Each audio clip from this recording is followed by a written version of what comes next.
अस्सलाम वालेकुम friends, welcome back to top smarties. Drama serial Shiddat जो कि अब काफ़ी इंटरेस्टिंग हो चुका है, देखने का बहुत मज़ा आता है।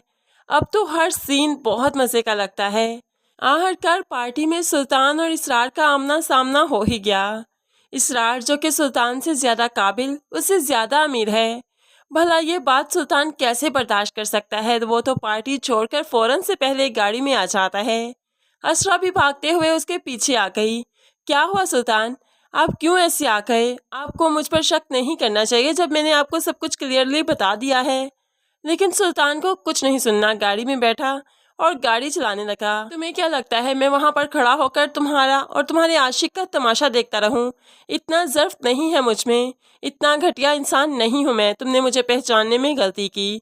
असरा कहने लगी, मेरा उससे कोई वास्ता नहीं, आप गलत समझ रहे हैं। लेकिन सुल्तान ने ना आओ देखा ना ताओ। ये तुम्हारा भाई ही है ना जिसने तुम लोगों की मुलाकात सेट करवाई? भला से क्या जरूरत थी तुम्हें पार्टी पर इनवाइट करने की, और फिर साथ मुझे भी? आइंदा तुम अपने मेके नहीं जाओगी। तुम्हारे भाई पर कोई भरोसा नहीं कि वो अब अपने घर में ही इसरार को बुला ले और तुम लोगों की मुलाकात सेट करवा दे। असरा तो सुल्तान की बातों पर हैरान हो गई।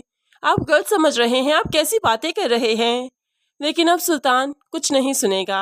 असरा चूंकि पार्टी से जल्दी घर वापस चली गई, इसलिए अलीज़े ने आकर सरवत बेगम को भी बताया। तो सरवत बेगम परेशानी की आलम में असरा को फ़ोन करती हैं, बेटा क्यों पार्टी से जल्दी चली गई थी? तुम्हारी भाभी बता रही थी तुम काफ़ी परेशान थी, है तो है?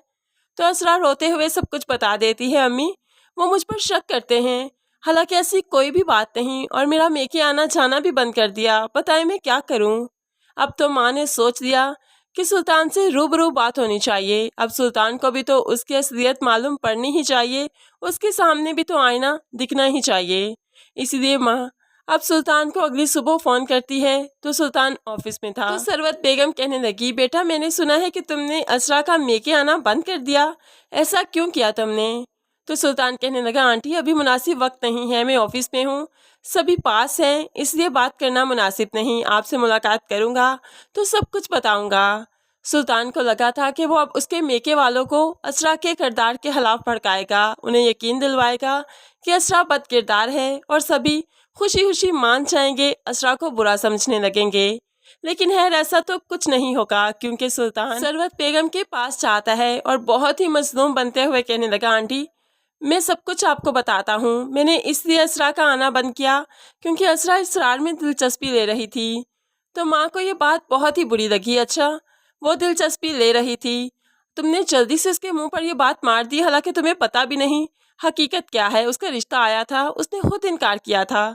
अगर वो दिलचस्पी लेती तो बेटा वो इनकार क्यों करती, उसी से शादी करती ना। अच्छा ये बात तो एक तरफ, तुमसे तो मैंने कभी पूछा ही नहीं, बल्कि हम में से कभी किसी ने तुमसे सवाल नहीं किया। आज वक्त है मैं भी तुमसे कुछ पूछना चाहती हूँ। अब सुल्तान परेशान हो गया, ऐसी क्या बात है? तो सास बेगम ने सुल्तान के 14 तबक रोशन कर दिए। वो अलीना कौन है? उस दिन मैं अपनी दोस्तों के साथ रेस्टोरेंट गई थी, जहाँ पर मैंने तुम्हें होटल के रूम से अलीना के साथ बाहर निकलते देखा। अब तो सुल्तान की आंखें खुली की कुली रह गई, पैरों तले से जमीन खिसक गई, सर पर से आसमान खिसक गया। अब तो सुल्तान चाहकर भी झूठ नहीं बोल पाएगा, और जो बहुत ही एतमाद से यहाँ पर आया था कि असरा के घर वालों को उसके खिलाफ भड़का देगा, तो अपने ही दामन पर दाग लगवाकर यहाँ से चला जाएगा। क्योंकि अब मेके में सुल्तान की उस तरह से कदर नहीं की जाएगी जिस तरह से पहले की जाती थी, पहले सर आंखों पर बिठाया जाता था। असरा के घर वाले बहुत अच्छे दिखाए गए, जो कि अपनी बेटी पर बिन कहे ही यकीन करते हैं। इस तरह से ही अगर सभी लोग अपनी बेटियों पर यकीन करने लगें तो बेटियों के घर वाकई आबाद हो जाएं। कोई चाहकर भी बेटियों को बद किरदार नहीं कह सकेगा। फ्रेंड्स इस बारे में आप कैसे सोचते हैं ज़रूर कमेंट्स में बताइएगा। मज़ीद वीडियोस के लिए चैनल को सब्सक्राइब करके साथ बेल नोटिफिकेशन ज़रूर प्रेस कीजिए, ताकि आने वाली हर वीडियो बहुत आसानी से देख सकें। अल्लाह हाफिज़।